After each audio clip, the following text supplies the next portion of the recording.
దేవుని వాక్యంలోకి వెళ్దాం. పరిశుద్ధ గ్రంథంలో నుండి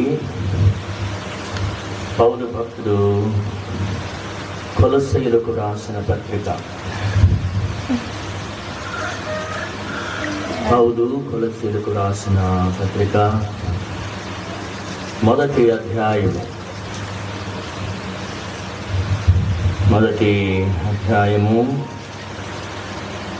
17వ వచనము నుండి 20వ వచనం వరకు చదువుతాను. ఆయన అన్నింటికంటే మొదటివాడు, ఆయనే సమస్తమునకును ఆధారభూతుడు, సంఘమును శరీరమునకు ఆయనే శిరస్సు. ఆయనకు అన్నింటిలో ప్రాముఖ్యత కలుగు నిమిత్తము ఆయన ఆది అయ్యుండి మృతులలో నుండి లేచుటతో ఆది సంభూతుడాయను.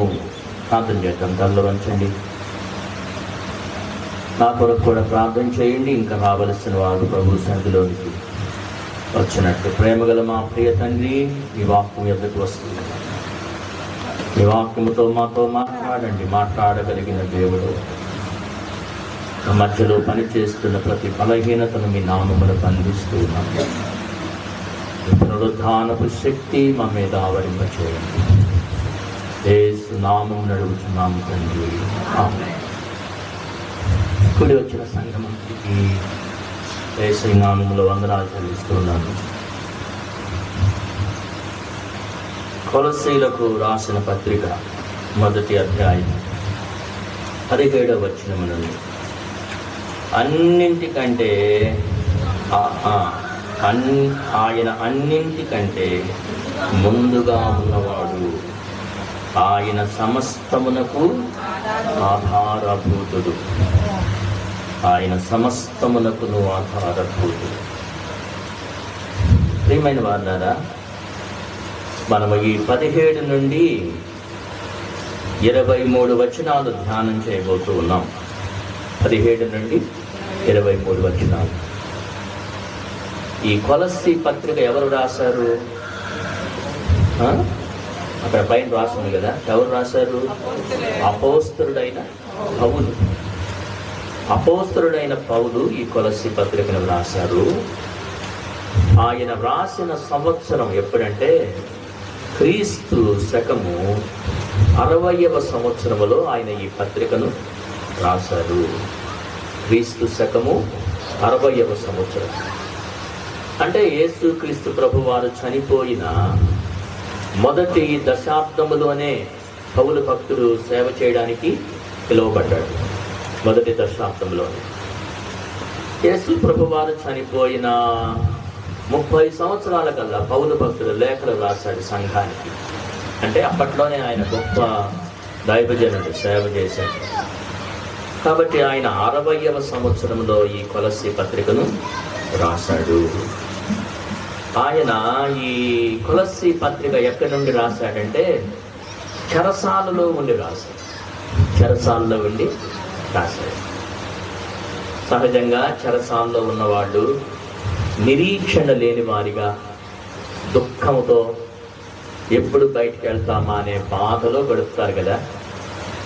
కానీ పౌలు భక్తుడు చెరసాలలో ఉన్నా కూడా ఆయన చెరసాలను పరలోకంగా మార్చుకున్నాడు. హల్లెలూయా, హల్లెలూయా. దేవుని పిల్లలకు ఉండే భాగ్యం అది. ఎక్కడున్నా దేవుని పిల్లలు ఎవరిని అనుభవిస్తారు? దేవుడు అనుభవిస్తారు. కాబట్టి వారు, అయ్యా నేను చెరసాలలో ఉన్నాను, ఈడ బాధలు ఉన్నాయి, కష్టాలు ఉన్నాయి. ఆ మధ్య మన మాజీ ముఖ్యమంత్రి అయితే చెరసాలలో పెట్టారు. నన్ను దోమలు కొడుతున్నాయి అన్నాడు ఆయన. నన్ను తొందరగా బయటికి తీసుకెళ్ళండి, నాకు అనారోగ్యంగా ఉంది అన్నాడు. నిజమే, ఒక ముఖ్యమంత్రి స్థానంలో ఆయన లోపల ఉండడం ప్రతికూలమైన పరిస్థితి. పౌలు భక్తుడు కూడా కొద్దివాడు అనుకోకండి. ఆ రోజుల్లో పౌలు భక్తుడు చాలా ధనవంతుడు. కానీ క్రీస్తు కొరకు చెరసాలలోకి వెళ్ళినప్పుడు చెరసాలను ఆయన పరలోకముగా మార్చుకున్నాడు. హల్లెలూయా. అందుకనే ఆయన వ్రాసిన ఈ పత్రికలో నా కోసం ప్రార్థన చేయండి, నేను ఇక్కడ బాధల్లో ఉన్నాను రాయిలా. ఆయన ఏం రాశాడు తెలుసా? ఆయన విమోచనను ప్రకటించాడు. చెరసాల్లో ఉండి ఆయన ఏం ప్రకటించాడు? విమోచనను ప్రకటించాడు. రెండవది ఏం ప్రకటించాడంటే యేసయ్య యొక్క ఔన్నత్యాన్ని ప్రకటించాడు. యేసయ్య యొక్క ఔన్నత్యమును ప్రకటించాడు. నేను మీతో చెప్పబోయేటువంటి మాటలు యేసయ్య ఎంత ఉన్నతుడో చెప్పబోతున్నా. అందుకనే ఆ 17వ వచనంలో ఏమన్నాడంటే ఆయన అన్నింటికంటే ముందటివాడు, సమస్తమునకు ఆయనే ఆధారభూతుడు. సమస్తమునకు ఆయనే ఆధారభూతుడు. ఈ మాటలే యోహాను సువార్త 1వ అధ్యాయంలో ఏమంటాడంటే కలిగి ఉన్నదేదియు ఆయన లేకుండా కలుగలేదు, సమస్తము ఆయన మూలముగా కలిగెను. యేసయ్య లేకుండా సృష్టి లేదు. యేసయ్య ద్వారానే, యేసయ్య మూలముగానే ఆ సృష్టికర్త ఆయన, సృష్టికి మూలం ఆయన, సృష్టి లయకారకుడు ఆయన యేసయ్య. కాబట్టి ఆయన అన్నిటికంటే ముందటివాడు, అన్నిటికంటే ముందటివాడు. దేనికి ముందటివాడో ఆయన వ్రాస్తున్నాడు చూడండి. దేనికి ముందటివాడు? 18వ వచనం 2వ భాగం. ఆయన ఆది అయి ఉండి మృతులలో నుండి లేచుటలో ఆయన ఆది సంభూతుడు. ఆయన దేనిలో ముందటివాడు? మృతులలో నుండి లేచుటలో ఆయన ఆది సంభూతుడు. రెండవది ఆయన దేనిలో ఆయన గొప్పవాడంటే, దేనిలో గొప్పవాడంటే 20వ వచనం చూడండి. 20వ వచనం 2వ భాగము. ఆయన ద్వారా మనతో సమాధాన పరుచుకొనవలెనని తండ్రి అభీష్టమాయను. ఆయన ద్వారా తనతో సమాధాన పరుచుకొనవలెనని తండ్రి అభీష్టమాయను. సమాధాన పరచడంలో యేసయ్య ఆది సంభూతుడు. సమాధాన పరచడంలో యేసయ్య తరువాత సమాధాన పరిచే వ్యక్తి ఈ లోకానికి అవసరం లేకుండా పోయింది. ఎవరెవరిని సమాధాన పరుస్తున్నాడు ఆయన? మనుష్యుణ్ణి, దేవుణ్ణి ఆయన సమాధాన పరుస్తున్నాడు. మధ్యవర్తిగా ఉండి ఇద్దరు తగాద పడింది అనుకోండి, వారిని మళ్ళా సమాధాన పరచాలంటే ఎవరు కావాలి? మధ్యవర్తి కావాలి. మధ్యవర్తి కావాలి. యేసయ్య లోకమునకు పరమ తండ్రికి మధ్యవర్తిగా ఉన్నాడు. ఏ విషయంలో అంటే సమాధాన పరచుటలో ఆయన మధ్యవర్తి. ఆయనే ఆది సంభూతుడు, ఆయనే సమాధాన పరచుటలో అంతమైనటువంటి వాడు. గొర్రె పిల్లల రక్తము, కోడెల రక్తము మనుష్యుని సమాధాన పరచాలని ప్రయత్నం చేసినవి కానీ అవి ఆది అంతము కాలేకపోయాయి. ఎందుకని అంటే వాటికి ఆ సంపూర్ణమైన సమాధాన పరిచే శక్తి గొర్రెపిల్ల రక్తములలో లేదు. యేసుక్రీస్తు ప్రభు రక్తము ఎంత గొప్ప రక్తం అంటే ఆయన రక్తము ఒక మారు తండ్రితో మనల్ని సమాధాన పరిచిన తరువాత ఇక తండ్రి ప్రేమ నుండి మనల్ని దూరము చేయగలిగిన, ఎడబాపగలిగిన శక్తి ఈ లోకములో మరి ఏది లేదు. హల్లెలూయా. మృతులలో నుండి లేచుటలో ఆయన ఆది సంభూతుడు. రెండవది ఆయన మనుష్యుణ్ణి దేవునితో సమాధాన పరచుటలో ఆయనే ఆది సంభూతుడు. ఆయనే ఆది సంభూతుడు, ఆయనే ప్రథముడు. మరొక మాట కూడా చూడండి. మరొక మాట, ఆయన లోకమునకే కాదు సంఘమునకు కూడా ఆయనే శిరస్సు. 18వ వచనం. సంఘము అను శరీరమునకు ఆయనే శిరస్సు. సంఘమను శరీరమునకు శిరస్సు ఎవరు? శిరస్సు అంటే తల. ఈ మొండెమంతా ఏం చేయాలి చెప్పండి? తల ఏది చెప్తే అది చేయాలి. అప్పుడప్పుడు తల చెప్పింది చేయదు కదా శరీరం, అప్పుడప్పుడు చేయదు కదా, చెయ్యాలా? దేవుడు శరీరం అయి ఉన్నాడు, మనం శరీరం అయి ఉన్నాం. ఆయన శిరస్సు అయి ఉన్నాడు. ఆయన మన అందరికీ ఆయన అధికారి. శిరస్సు అనే మాట ఏం చెప్తుందంటే అధికారము కలిగిన వాడు అని. కాబట్టి దేవుని వాక్యంలో మన దేవుడు గొప్పవాడు. దేనిలో గొప్పవాడంటే మృతులలో నుండి లేచుటలో ఆయనే గొప్పవాడు, ఆది సంభూతుడు. రెండవది, మనుష్యుణ్ణి దేవునితో సమాధాన పరచుటలో ఆయనే ఆది సంభూతుడు. మూడవది, సంఘమును శరీరమునకు ఆయనే శిరస్సు, అనగా ఆయనే ఆది, ఆయనే ఆది, ఆయనే ఆది సంభూతుడు. అందుకనే ఆయన అంటున్నాడు 17వ వచనం ప్రారంభంలో ఏమన్నాడు? ఆయన అన్నింటికంటే ముందుగా ఉన్నవాడు, ఆయనే సమస్తమునకు ఆధారభూతుడు. మన దేవుడు ఆయన ఆది అయి ఉన్నాడు. మొదటి విషయం, నేను సమాధానము యొక్క ప్రారంభిస్తున్నా, పునరుద్ధానం దగ్గర ముగిస్తాను ఆ ప్రసంగాన్ని.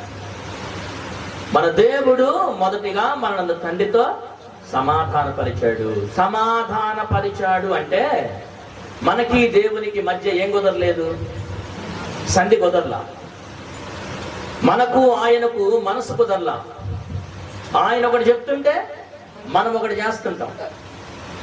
ఆయన చెప్పిన మార్గములో మనం వెళ్ళలా. ఆది పితరుడు ఆదామునకు దేవుడు మార్గం చెప్పాడు, నువ్వు ఈ మార్గంలో వెళ్ళాలి అని చెప్పాడు, ఈ మార్గంలో వెళ్ళకూడదు అని చెప్పాడు. చెప్పలా? రెండు చెప్పాడు. ఈ పండు తినాలి అన్నాడు, ఈ పండు తినకూడదు అన్నాడు. ఎంత మంచి దేవుడు! చాలా మంది సగమే చెప్తారు, తినొద్దనో చెప్తారు, తినమనో చెప్తారు. కానీ పరమ తండ్రి ఏం చెప్పాడంటే నువ్వు ఏం తినాలో చెప్పాడు, ఏమి తినకూడదో చెప్పాడు. అయితే మనుష్యుని స్వభావము మంటి నుండి వచ్చింది కనుక ఎక్కడ ప్రారంభించాడంటే చేయవద్దు అన్న దగ్గర నుంచి ప్రారంభించాడు.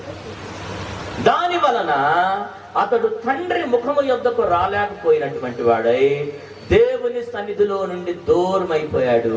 తాను దాగాలని, దేవుని సన్నిధిలో నుండి దూరం అయిపోవాలని, ఆయనకు ముఖం చూపించకూడదని తన జీవితంలో అతడు అలాగ నడిపించబడ్డాడు. వాస్తవానికి ఆ నడిపింపు దేవుడిచ్చింది కాదు. దేవుని నడిపింపు ఏంటంటే నా కుమారుడైన ఆదాము ఎప్పుడు నాతోనే ఉండాలా, నా కుమారుడైన ఆదాముతో నేను ఎప్పుడు మాట్లాడుతూ సహవాసం చేస్తూ ఉండాలా, నా స్వరూపములో చేసుకున్న నా కుమారుడు నాతోనే ఉండాలి అని పరలోకము ఎలాగుందో భూమి మీద ఏదేను తోటను ఆయన అలాగే కట్టాడు. ఏదేను తోటలో యేసయ్య ఆదాముని ఎలా చేశాడంటే ఈ సృష్టి అంతటికి అధికారిగా చేశాడు. పరలోకములో అధికారి ఎవరు? మన కొరకై వధించబడిన గొర్రె పిల్లకు స్తోత్రము అంటారు పరలోకంలో. పరలోకములో యేసయ్యే అధికారి. మరి భూమి అంతటికి అధికారి ఎవరు? ఆదాము.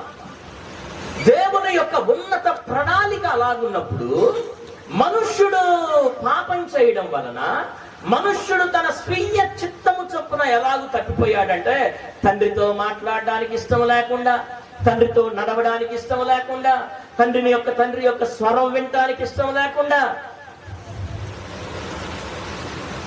ఆదామా ఎక్కడున్నావంటే ఏమన్నాడు? అమ్మయ్యా ఎప్పుడెప్పుడు వస్తావు అనుకుంటున్నానయ్యా, వచ్చావా అన్నాడా? ఏమన్నాడు? వచ్చా. నీ స్వరం వినగానే నాకు భయం వేసింది. నీ స్వరం వినగానే, పాపం చేసినోడికి, తప్పు చేసినోడికి తండ్రి స్వరం వింటే, తల్లి స్వరం వింటే వాడి కాళ్ళు ఉణుకుతాయి. వచ్చాడు అప్పుడే మా నాయన, ఇప్పుడు నేను చేసిన ఈ తప్పు తెలిసింది అనుకో, ఏమవుద్దో కదా, ఏ ప్రళయం ఇంట్లో వచ్చిందో. అది మన నుండి వచ్చింది కాదు. ఎక్కడి నుండి వచ్చింది? అది ఆదాములో నుండి వచ్చింది. ఆదాము దేవునికి దూరం అయిపోయాడు. ఎప్పుడైతే ఆదామా అని పిలిచాడో ఆదాము తండ్రి ముఖము నుండి దూరం అయిపోయి తను తాను దాచుకోవాలనుకున్నాడు. వేటి చాటున దాక్కోవాలన్నాడు. పోయి చెట్ల చాటున దాక్కున్నాడు, ఆ ఆకుల చాటున దాక్కున్నాడు. చాలాసార్లు దేవుని దగ్గర నుండి దూరం వెళ్ళిపోయి మనం ఎక్కడెక్కడ దాక్కుంటామో ఆచారాల్లో దాక్కుంటాం, అలవాట్లలో దాక్కుంటాం, మతములో దాక్కుంటాం. దాక్కొని ఏమనుకుంటామంటే అమ్మ నన్ను ఎవరు చూడలేదులే ఏమనుకుంటాం.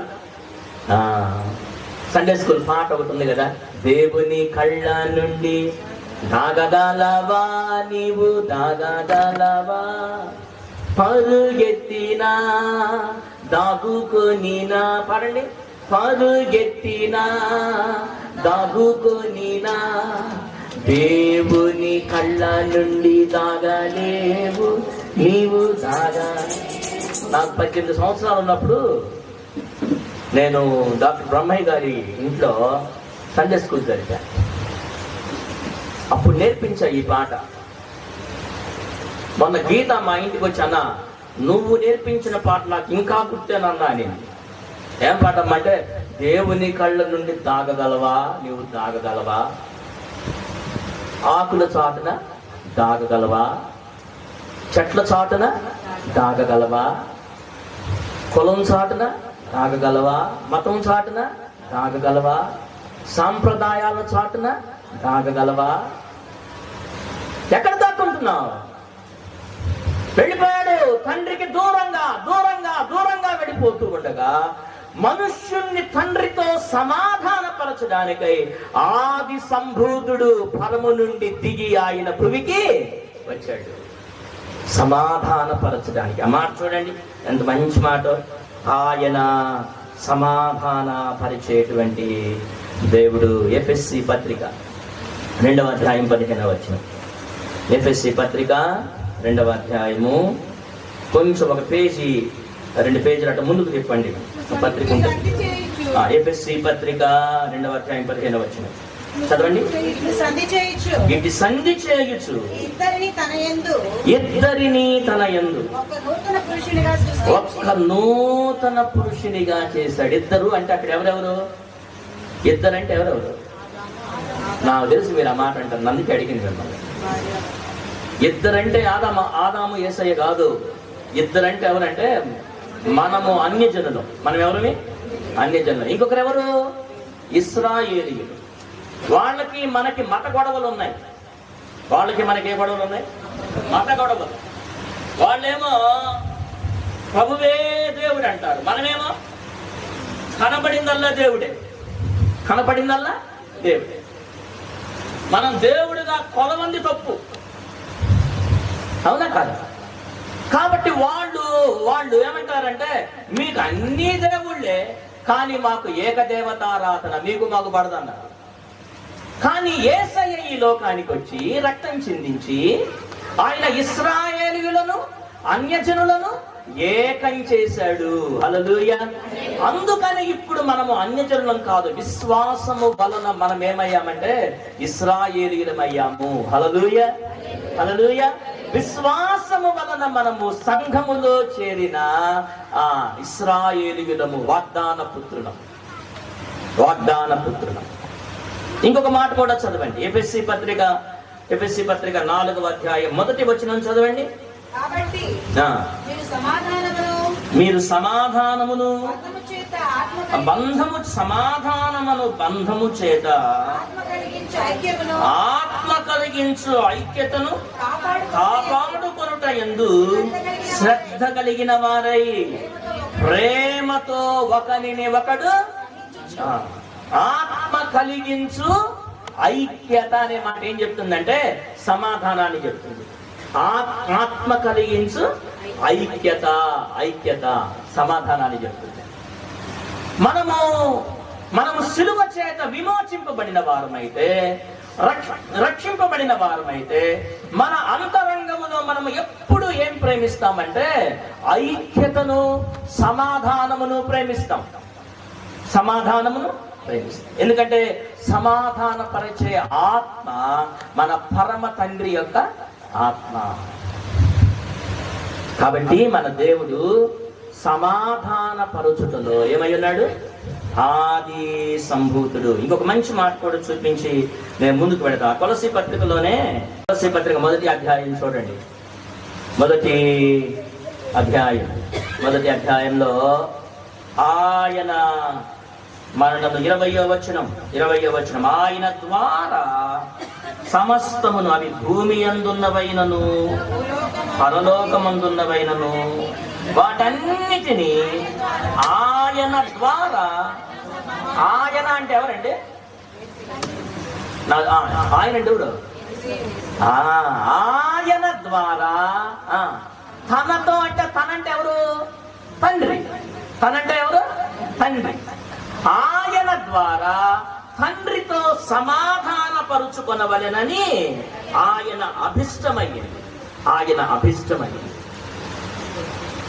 దేవునికి ఎంత ఇష్టం అంటే, పిల్లరా ఈ మాట చెప్పనివ్వండి, ఎంతమంది తల్లిదండ్రులు మీ పిల్లలు ముఖం చాటేసి తిరుగుతుంటే పాటే పని వాడు మాట్లాడాడు లేకపోతే లేదు అనుకునే వాళ్ళు ఉన్నారా? ఇక్కడ ఎవరున్నా ఉన్నారా?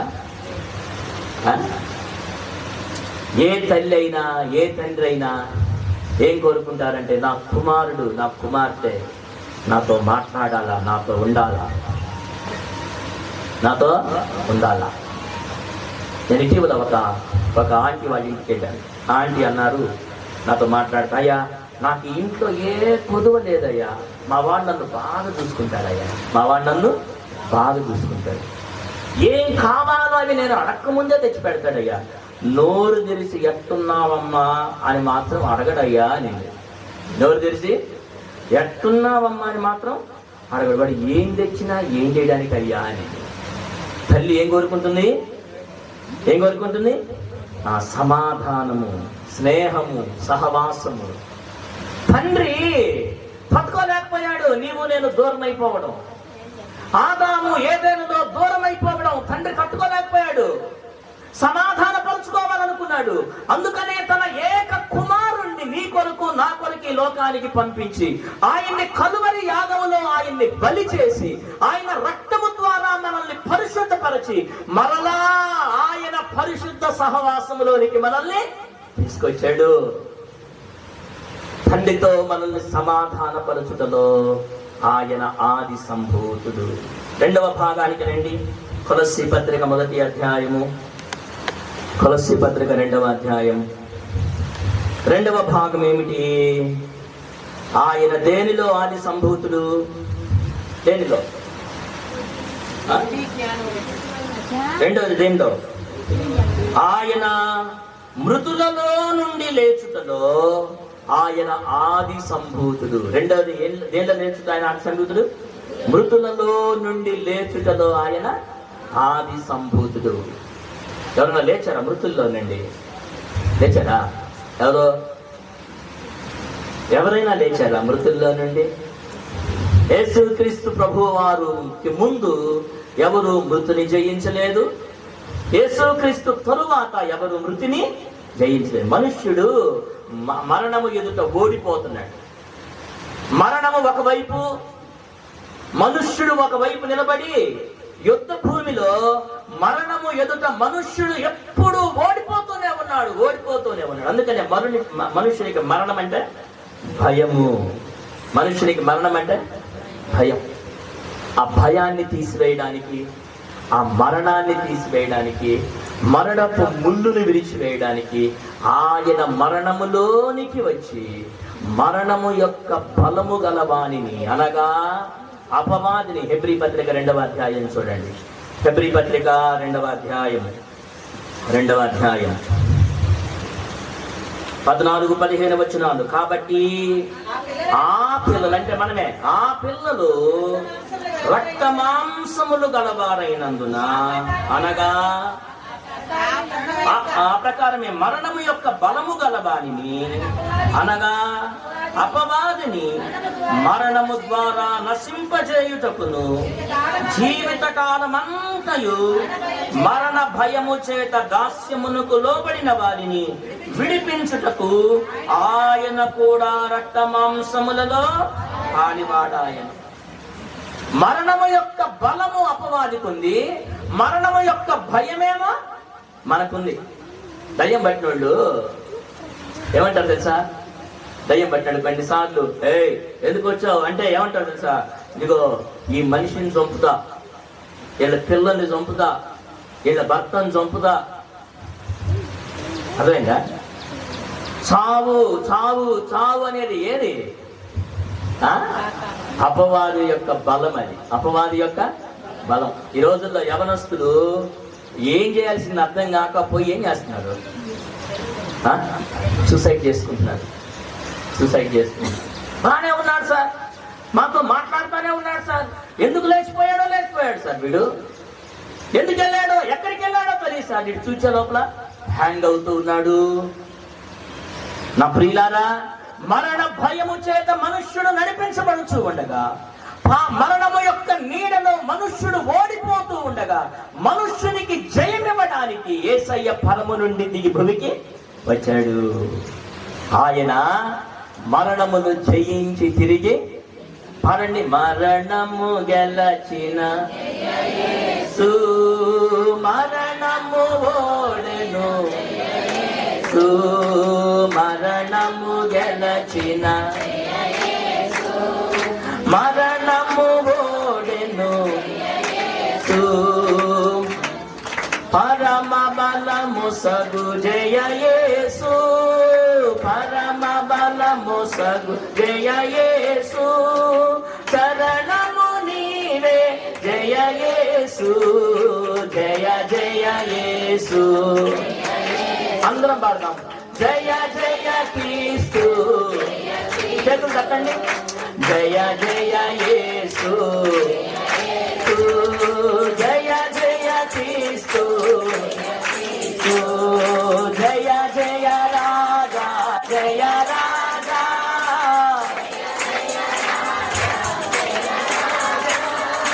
జయ జయ స్తోత్రం, జయ స్తోత్రం, జయ జయ యేసు, జయ జయ క్రీస్తు, జయ క్రీస్తు, దయాలు గెలచిన దయాలు ఓడెను, పరండి. దయాలు గెలచిన దయాలు ఓడెను, కయ్యము గెలచిన జయ యేసు, కయ్యము జయ యేసు, అయ్యో నీవే జయ యేసు, జయ జయ జయ యేసు, జయ జయ క్రీస్తు, జయ జయ రాజా, జయ రాజా,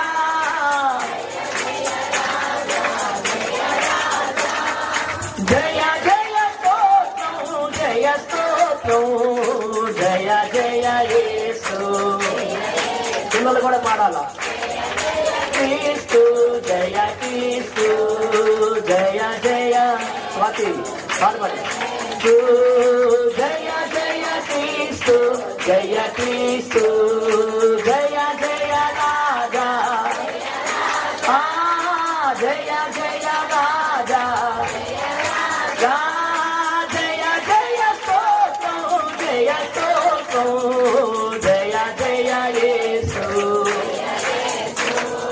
జయ జయ క్రీస్తు, జయ క్రీస్తు, మరణము గెలచిన మరణము ఓడెను, మరణము గెలచిన మరణము ఓడెను, పరమ బలము సగు జయ యేసు, పరమ బలము సగు, శరణము నీవే జయ యేసు, జయ జయ జయ యేసు, జయ జయ క్రీస్తు, జయ జయ రాజా,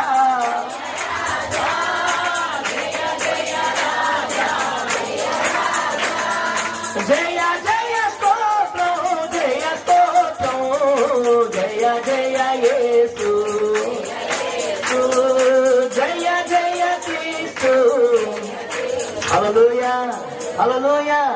మరణము యేసు ప్రభు ఎదుట ఓడిపోతూ ఉండగా మరణ భయములన్నీ ఖాళీ సమాధిలో ఆయన ఖైదీగా. దేవుని పిల్లలకి ఏమంటే భయం లేదంటే, ఏమంటే భయం లేదు, మరణం అంటే భయం లేదు. ఎందుకంటే నా ప్రభువు మరణాన్ని జయించి తిరిగి లేచాడు కనుక నేను కూడా మరణములోనికి వెళ్ళినా నేను మరలా పునరుత్థానుడనై.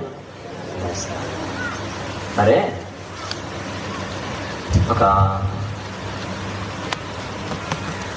25 సంవత్సరాల క్రితం రేడియోలో మిట్ట మధ్యాహ్నం ఒక దైవజనుడు వాక్యం చెప్పేవాడు.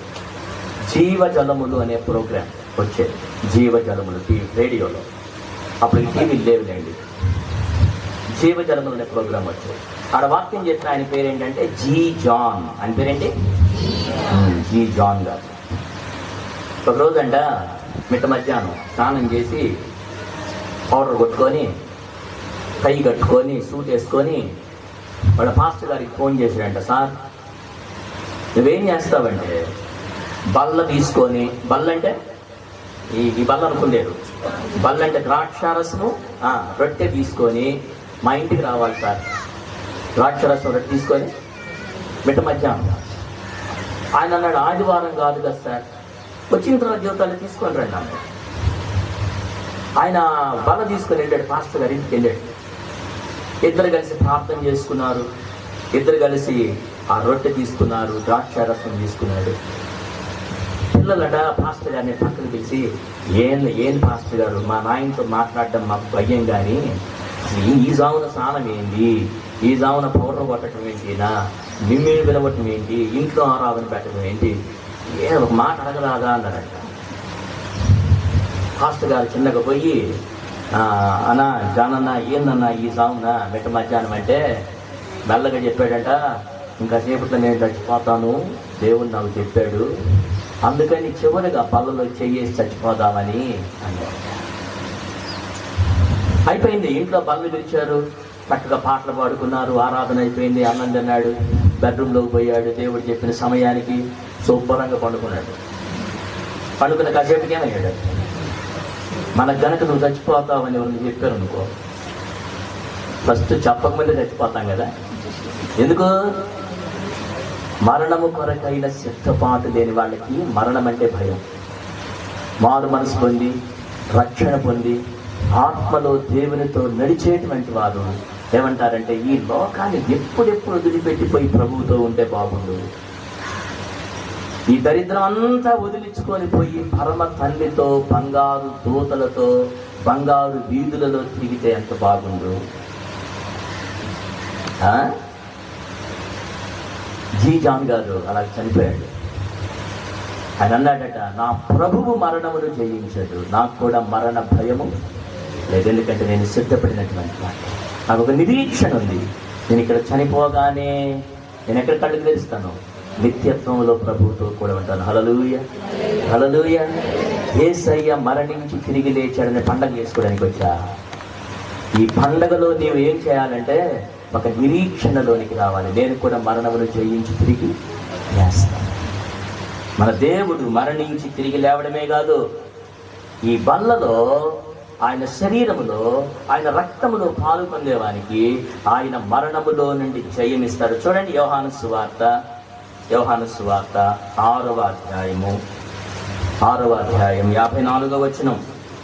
ఆయన లేవటమే కాదు, 6:54, నా శరీరం అంటే రొట్టె, నా శరీరమును తిని నా రక్తము త్రాగువాడే నిత్య జీవము గలవాడు, అంత్య దినమున నేను వానిని లేపుదును. హల్లెలూయా, హల్లెలూయా. అంత్య దినమున నేను వానిని. బల్లలో చెయ్యంది చేయాలి తెలుసా? చాలా మంది పెద్ద మనుషులు లేచిపోతుంటారు బల్ల దగ్గర నుంచి. మీకు ఒక మాట చెప్పనా, బల్ల దగ్గర నుంచి లేచిపోయినాడు ఎవరు? ఒక లేచిపోయాడుగా ఇస్కరియోతు యోధ, దొంగ అని రాయబడింది, నాశన పుత్రుడు అని రాయబడింది. ఎవరన్నా దేవునికి ముద్దు పెట్టి లేచిపోయే వాళ్ళు ఎవరు ఉంటే లేచిపోవచ్చు బల్ల దగ్గర నుంచి.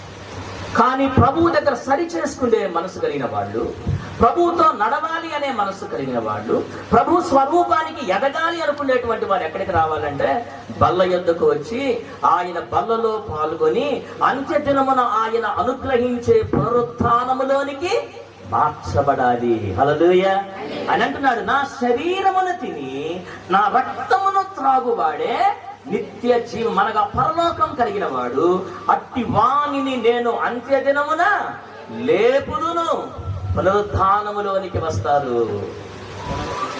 మన దేవుడు ఆది సంభూతునిగా లేచాడు. ఆయన ప్రథముడిగా లేచాడు. ఆ తరువాత మనందరము కూడా తిరిగి లేస్తాం. సంవత్సరంలో ఎన్ని పంటలు? సంవత్సరానికి ఎన్ని పంటలు? రైతులు ఉన్నారు రైట్ ఎవరన్నారు? సంవత్సరానికి 3 పంటలు. మొదటి పంటను ఏమంటారు? తొలి పంట అంటారుగా. తొలి పంట అన్నామంటే అర్థం ఏంటి? తొలి పంట అన్నామంటే ఇంకా మిగతావి ఉన్నాయి, మిగతావి ఉన్నవి. పునరుద్ధానములో ఆయన ఆది సంభూతుడని కదా మనం చదివింది కొలస్సీ పత్రికలో. ఆయన ఆది అంటే ఇంకా పునరుద్ధానాలు ఉన్నాయి, ఇంకా పునరుద్ధానాలు ఉన్నాయి.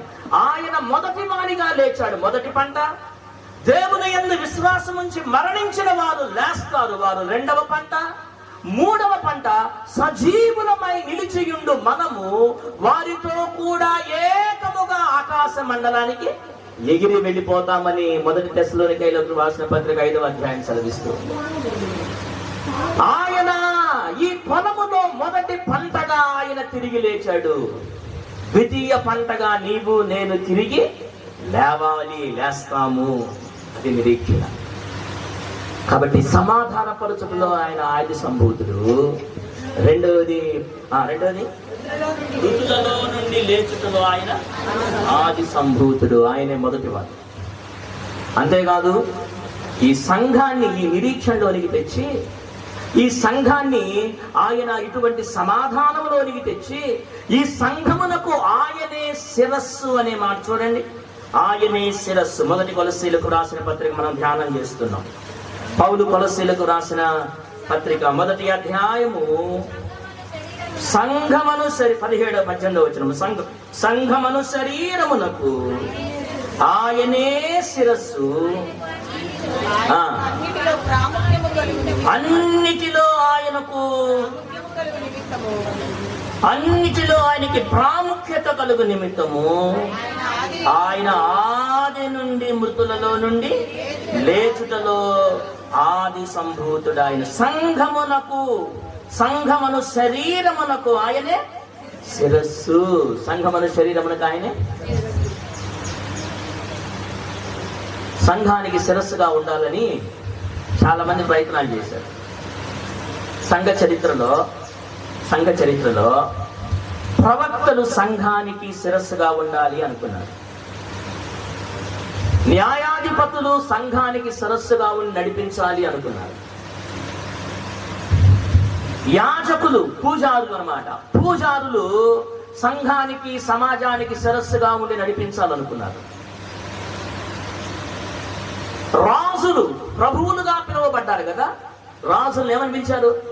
ప్రభువులు అంటే, ప్రభు అంటే ఎవరు అంటామండి? దేవుడు కదా ప్రభు అంటే. కానీ రాజులు ఏమని పిలిచారు? ప్రభువులని పిలిచారు. సమాజానికి సంఘానికి రాజులు ఏమై ఉన్నారు? వారు శిరస్సుగా ఉండాలనుకున్నారు. కానీ సంఘమునకు శిరస్సులు ఇన్ని లేవు, ఒకే శిరస్సు. యేసయ్య ఆయన ఒక్కడే ఆది సంభూతుడు. సంఘమును నడిపించగలిగిన వాడు ఆయన ఒక్కడే. ఎందుకని అంటే సంఘమును తన రక్తముతో కొనుక్కొని నిర్దోషమైనది గాను నిష్కళంకమైనది గాను దాన్ని సిద్ధపరచగలిగిన వాడు ఆయన. 22వ వచనంలోనికి రండి. 22వ వచనం ఎఫెసీ 1:22. కొలస్సీ 1:22. తన సన్నిధిని పరిశుద్ధులుగాను నిర్దోషులుగాను నిరపరాధులుగాను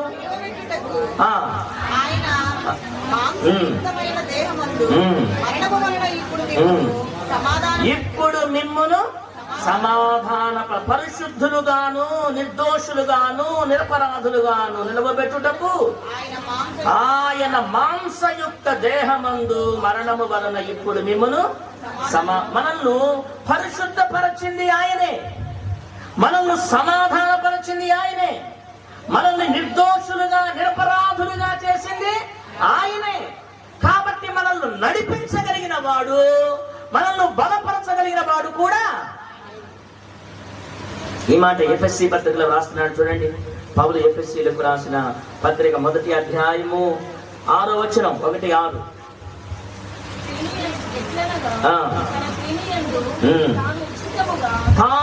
తన ప్రియుడు అంటే యేసయ్య యందు తాను అంటే మన తండ్రి మనలను ఉచితముగా మనకు అనుగ్రహించిన తన కృపా మహిమకు కీర్తి కలుగునట్లు తన చిత్త ప్రకారమైన దయా సంకల్పము చొప్పున యేసుక్రీస్తు ద్వారా తనకు కుమారునులుగా స్వీకరించుటకై మనను ముందుగా తన కోసము నిర్ణయించుకొని మనము తన ఎదుట అక్కడి నుండి గమనించాలి, పరిశుద్ధులమును నిర్దోషులమునై ఉండబడినని జగత్తు పునాది వేయబడక మునిపే ప్రేమ చేత క్రీస్తులో మనలను ఏర్పరచుకొనెను. హల్లెలూయా, హల్లెలూయా. మనము ఆయన కుమారులముగా ఉండాలి. మొదటి ఉద్దేశం. ఎటువంటి కుమారులంగా ఉండాలంటే నిర్దోషమైన కుమారులముగాను పరిశుద్ధమైన కుమారులముగాను ఉండాలా. ప్రియ తల్లిదండ్రులారా, మన పిల్లలు చేసేటువంటి దోషం ఎవరికి తలద వంపులు? తల్లిదండ్రులకే కదండి. కానీ దురదృష్టవశాత్తు ఈ రోజుల్లో తల్లిదండ్రులు ఎట్టున్నారంటే, పిల్లోడు తప్పు చేస్తే గద్దించడంలా. పోనీ ఎవరైనా అయ్యా మీ వాడి తప్పు చేశాడయ్యా అంటే నువ్వేమైనా సాగుతున్నా అంటున్నారా? తల్లిదండ్రులు వారి పాపమును కప్పే పనిలో ఉన్నారు. తల్లిదండ్రులు వారి పాపమును, వారి దోషమును అవమానంగా తీసుకోవడంలా వారిని సరిచేయాలనేటువంటి మనసు తల్లిదండ్రులకు లేకపోయింది ఈ రోజుల్లో. కానీ పరమ తండ్రి ఆయన ఎటువంటి మనసు కలిగిన వాడంటే, ఆయన తన ఎదుట మనల్ని కుమారులుగా స్వీకరించాలంటే ఆయన మనల్ని నిర్దోషులుగా చేయాలి. ఆయన మనల్ని పరిశుద్ధులుగా చేయాలి. పరిశుద్ధులుగా చేయడంలో యేసయ్యని ఈ లోకానికి పంపి ఆయన మనలను మన కొరకై తన రక్తమును చిందించి ఆది సంభూతునిగా, ప్రథమునిగా సంఘమునకు శిరస్సుగా ఉన్నాడు. సంఘమునకు శిరస్సు అనే మాట ఏం చెప్తుందంటే, ఆ పైవాడు, ప్రథముడు, ప్రాముఖ్యుడు, అధిపతి, ఇవన్నీ చెప్తున్నాయి. అర్థమైందా? ఒకరికి తల తీసేశారు అనుకోండి, దానివల్ల ప్రయోజనం ఏంటిగా?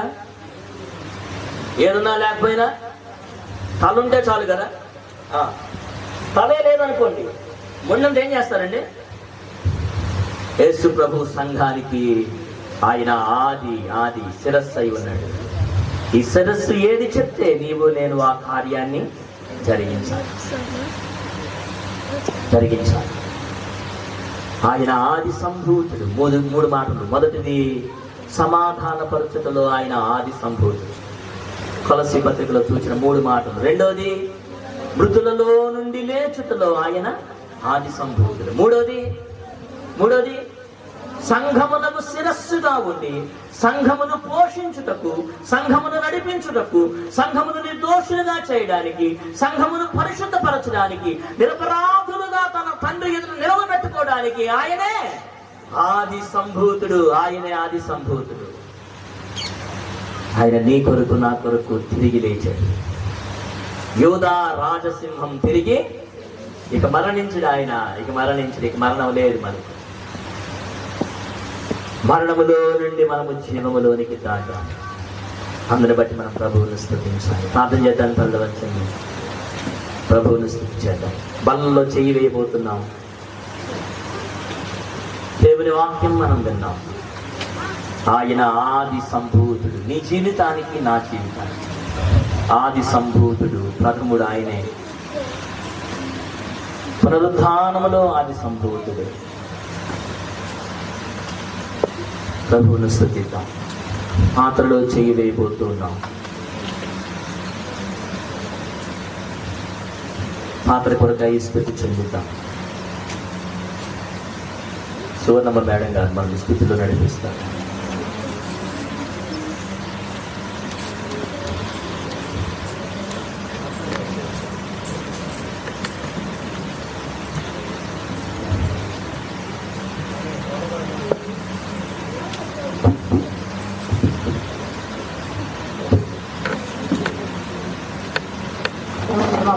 తండ్రి, ఈ పరిశుభ్రమైన నామం బట్టి 100 తండ్రి నాయన.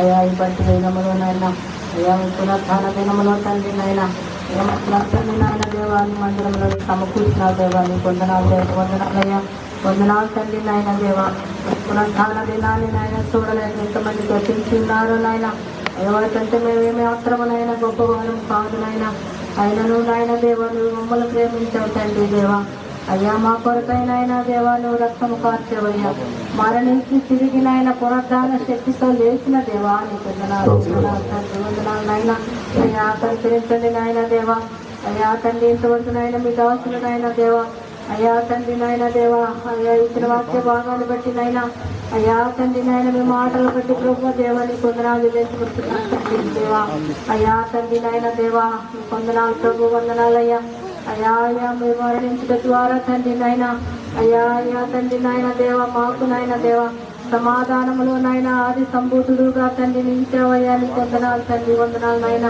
దేవా తండ్రి నాయన దేవా కనికరించి నాయన దేవా అయ్యా కృప చూపండి నాయన దేవా మరణములు జయించి వృత్తిని చేయడం లేఖకులో నాయన దేవా అయ్యా మీరు ఆది సంభూతులుగా ఉన్నారు తండ్రి నీ వందనాలయ్యా అయ్యా మా జీవితాల్లోని కూడా తండ్రి నాయన ఆది సంభూతులుగా ఉండండి ప్రభు దేవా దేవా కృప చూపండి నాయన దేవా కనికరించండి నాయన అయ్యా అయ్యా మరణం యొక్క నాయన దేవా అయ్యా అయ్యా బలమును నాయన దేవా తండ్రి నాయన అయ్యా నువ్వు జయించినైనా దేవా తండ్రి మృత్యుం చేయడం లేదు తండ్రి నీ వందనాలు తండ్రి వందనాలయ్యా తండ్రి నాయన సంగమునకు మీరే తెలుసు ప్రభా మా జీవితాలకు కూడా మీరే తెలుసునైనా దేవా నీ వందనాలు నాయన అయ్యా కృప చూపుని నాయన ఈ సమయంలో బలను సమర్పించబోతున్నాం ప్రభు దేవా అయ్యా నీ వందనాలు తండ్రి కనికరించండి నాయన అయ్యా మేము ఏ విధంగానైనా జీవిస్తున్నాము మమ్మల్ని మేమునైనా అయ్యా పరీక్షించుకోవడానికి సహాయం చేయండి నాయన దేవా అయ్యా అయ్యా తండ్రి నాయన మమ్మల్ని మేము పరీక్షించుకున్న ఎడలైనా అయ్యా అయ్యా పరిశీలించుకున్న ఎడలనైనా దేవా ఆ రాబోయే తీర్పు నుండి తప్పించబడతామని నాయన నీ లేఖనము తెలియజేస్తుందయ్యా ఈ వందనాలు తండ్రి వందనాలు నాయన దేవా అయ్యా మమ్మల్ని కరుణించండి నాయన క్షమించండి నాయన అయ్యా మా విధేయతలనైనా దేవా క్షమించండి నాయన మా బుద్ధి బలహీనతలన్నిటినైనా మన్నించండి తండ్రి మన్నించండి నాయన దేవా తండ్రి నీ రక్తము ద్వారా తండ్రి నాయన అయ్యా ఒకప్పుడు దూరముగా ఉన్నటువంటి మమ్మల్ని నాయన దేవా అయ్యా అయ్యా తండ్రి సమీపస్తులంగా మార్చావు తండ్రి నీ వందనాలు తండ్రి నాయన దేవ వందనాలయ్యా అయ్యా అయ్యా కనికరించండి నాయన నువ్వు కాచిన రక్తాన్ని నాయన అయ్యా నువ్వు పొందిన తెప్పాలని నాయన మేము జ్ఞాపకం చేసుకుంటున్నాం తండ్రి గొప్ప దేవానికి స్తోత్రాలు తండ్రి స్తోత్రాలయ్యా అయ్యా అయ్యా తండ్రి నాయన దేవా అయ్యా దేనికి నాయన దేవ ఎన్నిక లేనటువంటి మా కొరకు నాయన అయ్యా మీ విలువైనటువంటి నాయన శరీరాన్ని రక్తాన్ని ఆత్మను నాయన దారిపోసారు తండ్రి అందరు బట్టి వందనాలు తండ్రి వందనాలు నాయన ఈ సమయంలో నాయన దేవ పరిశుద్ధమైనటువంటి బలను నాయన అయ్యా ఉండగా దేవా అయ్యా మమ్మల్ని శుద్ధీకరించండి నాయన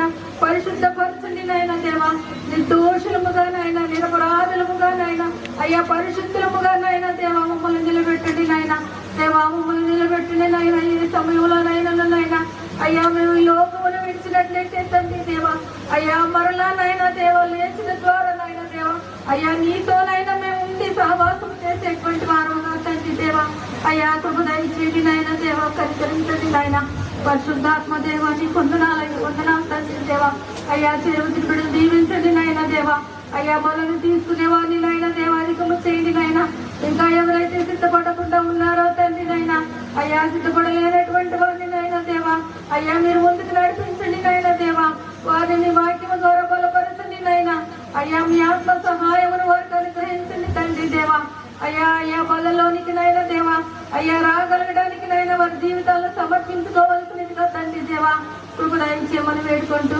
నీకే మహిమ ఘనత ప్రభావాలు ఆరోపించుకుంటూ జీవము కలిగి నామని అడిగి వేడుకొని పొందుకొని ఉన్నాం తండ్రి ఆత్మను వెతుకొస్తూ ఉండగా జ్ఞానపూర్వకంగా పాటలు ప్రభువైన యేసు తాను అప్పగింపబడిన రాత్రి రొట్టెను ఎత్తుకొని కృతజ్ఞతాస్తుతులు చెల్లించి దీనిని విరచి ఇది మీ కొరకైన నా శరీరము నన్ను జ్ఞాపకము చేసుకున్నట్టుకై వీటిని చేయడం చెప్పను.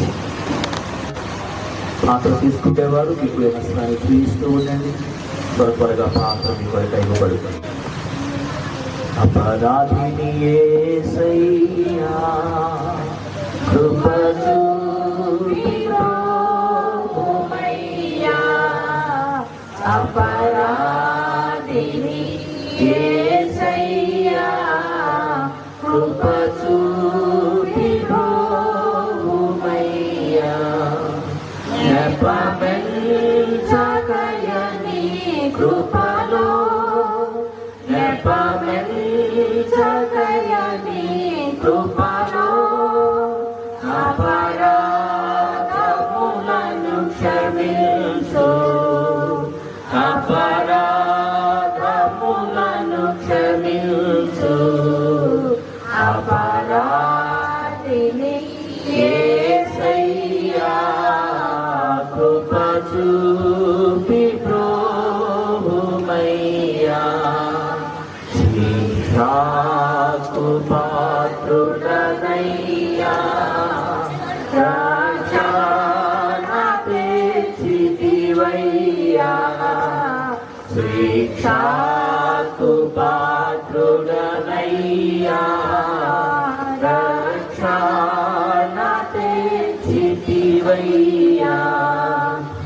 అక్షయ భాగ్యము నీయా మోక్షం చూపితివయ్యా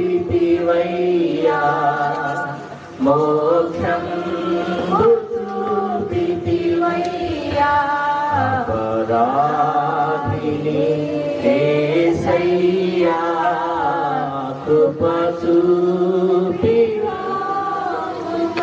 సిద్ధపడి పాత్ర అందరి వారు మీ హస్తాన్ని చూపించండి. అందరికీ అన్ని గనక ఆయన్ని స్తుతిస్తూ పాత్రలో చేయి పుచ్చుకున్న ఒక మారే.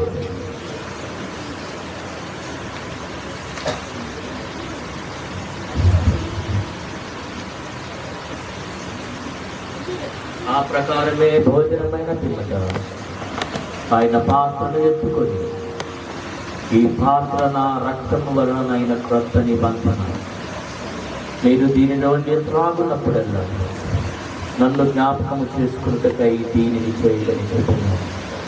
పాత్ర కొరకై స్తుతి చెల్లిద్దాం. ఎస్తేరు మనలో స్థితిలో నడిపిస్తారు. స్తోత్రం పరిశుద్ధుల పరలోకమున మా తండ్రి మీకు వందనాలు స్తోత్రం చెల్లించుకుంటున్నాం. నాయన దేవా, ఏ పాటి వారు నాయన ఇదిగోతాయి అయ్యా, నీ పరిశుద్ధమైన దేవరక్త మాంసంలో చేరేసే గొప్ప ధన్యత నా ప్రభు. ఇదిగో తండ్రి, మీరే మొదటి వారుగా మా జీవితాల్లో ప్రభు మీరు మాకు ఇచ్చిన గొప్ప ధన్యత కొరకే తండ్రి నీకు వందనాలు. మీరు మొదటి వారుగా ఉన్నారు అయ్యా. ఇదిగో తండ్రి అయ్యా, మీకు వందనాలు స్తోత్రం జ్ఞాపకం చేసుకున్నాయి నా రక్త మాంసంలో ప్రభు అయ్యా. ఇదిగో భుజించి వారు నిత్య జీవం కలిగిన వారు అంటున్నా అయ్యా. వారిని నేను తిరిగి లేపుతానంటున్నా అంత్య దినమున దేవా. కడవలి వాడిగా ప్రభు ఆయా అంతమైన వాడి అయ్యా. ఇదిగో దేవా, మీరు వచ్చుతూ ఉంటుండగా దయలో ప్రభు మమ్మల్ని మీరు జ్ఞాపకం చేసుకోమని వేడుకుంటున్నాం. మమ్మల్ని పరిశుద్ధపరచండి, దోషులుగా చేయమని వేడుకుంటున్నాం. కనికరించండి. ఇదిగో దేవా, నీ రక్తంలో ప్రభు అయ్యా చేయి వేయనై ఉంటుండగా నీ రక్తం ద్వారా మమ్మల్ని పరిశుద్ధపరచండి. ఈ రక్తంలోని శక్తిని పరిశుద్ధతను ఈ దోషత్వమును ప్రభు మాకు అనుగ్రహించండి. ఈ దోషమైన గొర్రెపిల్లగా మా కొరకై వధింపబడిన నా తండ్రివయ్యా, నీ పరిశుద్ధమైన రక్తాన్ని మా కొరకై కాచిన తండ్రి. ఇదిగో దేవా, నీ రక్తంలో చేయి వేయనై ఉంటున్నది మమ్మల్ని పరిశుద్ధులుగా తీర్చండి, దోషులుగా తీర్చండి, కృపను చూపించమని నా తండ్రి. మీరు అక్కడ కొరకే రాజ్యం కొరకే ప్రభు అయ్యా మమ్మల్ని ప్రాణాత్మ దేహములను మీరు పరిశుద్ధపరిచి సిద్ధపరచమని యేసు నామములో వేడుకుంటున్నాం.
నిండు ప్రేమను లేదందు చూచేదని యేసుండు నాకు మారుగా ఆశీర్వచావగా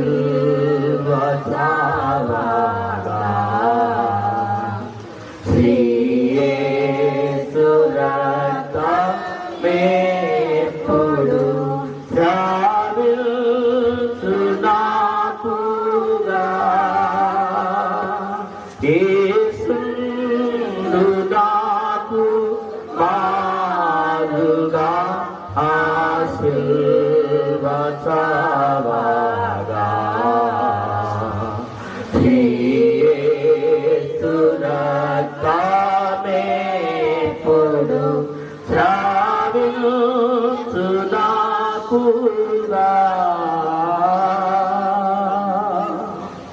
పాత్ర అందని వారు మీకు హస్తాన్ని చూపించండి.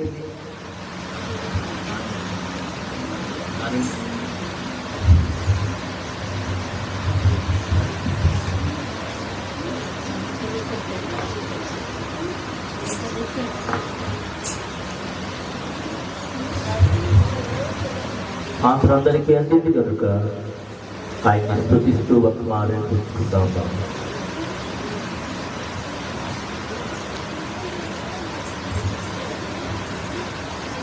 భోజనమైన పిమ్మట వారు కీర్తనలు పాడుతూ ఒలీవల కొండకు వెళ్ళి అనే మాట జ్ఞాపకం చేసుకుంటూ పాత్రలు సేకరించబడతాయి.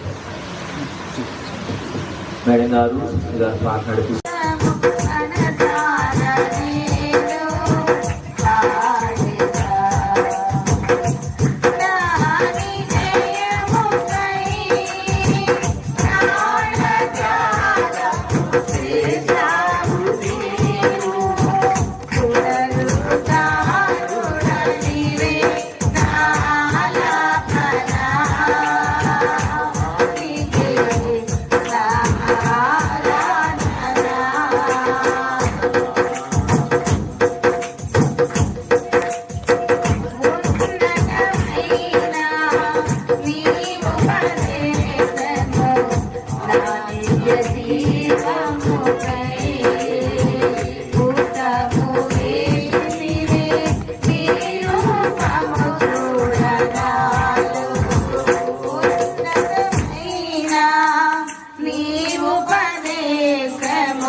సన్నిధిలో మేము చేరి దేవా మీ వాక్యమును ధ్యానించుకోవడానికి సహాయం చేశాం తండ్రి. నీకు ఆనందించడానికి మీరు మాకు ఇచ్చిన తరుణం కొరకు స్తోత్రం. మీ పిల్లలమైన మేము మీ పునరుద్ధానమును బట్టి మిమ్మల్ని స్తుతిస్తూ ఉన్నాం, మీరు ఆనందిస్తూ ఉన్నాం. మించి మమ్మల్ని బలపరిచి మహిమ పొందమని యేసు నామమున అడుగుతున్నాము తండ్రి. ఆమేన్. నీ సత్యవాక్యము ఇమ్మాహిమీరా రుమ్మారించుము దేవా, బ్రహ్మార ప్రేమ వర్షం రుమ్మారించుము దేవా. పరలోకమందున్న మా తండ్రి, నీ నామం పరిశుద్ధపరచబడుగా, నీ రాజ్యం మాకొచ్చుగా, నీ చిత్తం పరలోకమందు నెరవేర్చినట్టు భూమి అందు నెరవేరుగా. మాకు కావలసిన ఆహారం మాకు దయచేయము, వారసులను క్షమించిన ప్రకారం మాకు క్షమించి మమ్మల్ని శోధంలోని కీడును తప్పించు. రాజ్యం కాలము మహిమ నిరంతరం నీవైనావు తండ్రి. ఆమేన్. ప్రియేక దేవుని దీవెన సన్నిధి మనకు తోడై ఉండి కృపలో వర్ధిల్ల చేయునుగాక. ఆమేన్. దయచేసి కూర్చోనండి అందరూ.